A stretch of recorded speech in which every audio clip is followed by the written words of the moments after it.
if quantum mechanics is deterministic, then you really could take the state of an object or its properties at an instant.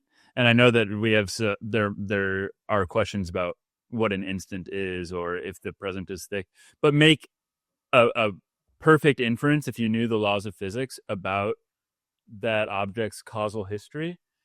But okay, Lee's already shaking his head. But if the laws are random, then you could make an inference with a high degree of probability, maybe, but you wouldn't know for certain because there's always the possibility that the universe just fluctuated into being the way that it is at the moment you made your observation. So I'm curious what you two think about that and whether you think I just totally butchered my description of how people No, you didn't. might view this. You didn't. And Sarah and I have been arguing about this, and we flip backwards and forwards all the time. So I think the concept of randomness is ill-posed, and I really struggle. So quantum mechanics gives us the illusion of randomness, right? Because quantum mechanics is like, we couldn't bother to keep up with the causation. That's all quantum mechanics is, right? Uncertainty in quantum mechanics is borne out. Well, actually, there's two important things about quantum mechanics. The idea that there are quantum intervals in things, right? And the fact that when you start to interrogate things with other things that have the same kind of momentum and energy, that is very difficult because everything becomes a mess very quickly. So where is the prime mover? So I think I would used to say that there are random processes. I've got a lump of uranium phosphate in a tin up there and a Geiger counter down here, and I can bring it out and, I won't know when it's going to, for me, radioactivity is the most primal physical kind of, proof that there's randomness. But maybe let's put that aside 1 second. David Deutsch was saying the multiverse is not random, it's just a sphere, right? But one of the things I'm beginning to kind of play with is the idea that the universe isn't random, it's something else, it's just undetermined.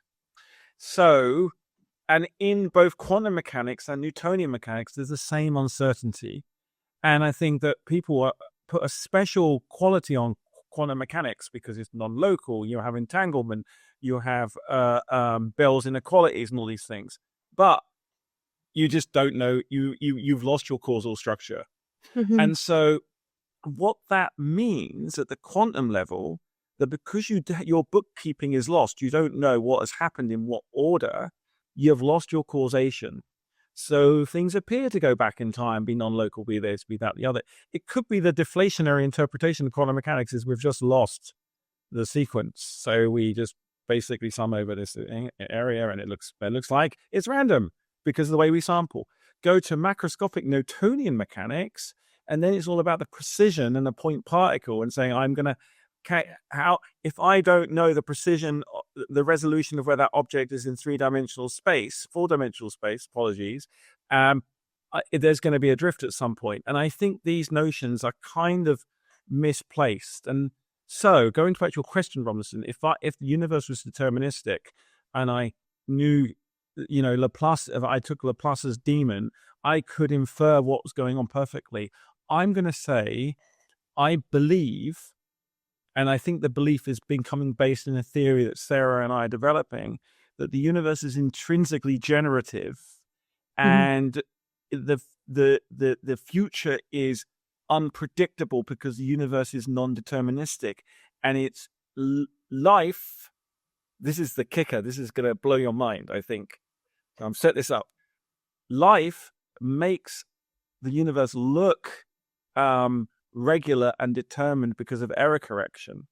It's actually not determined at one extreme or random. You can have both of those for the moment.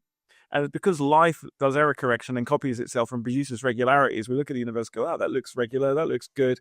But actually, life has come into existence in spite of this undetermined or random series of events. And it's to do with the way time interacts.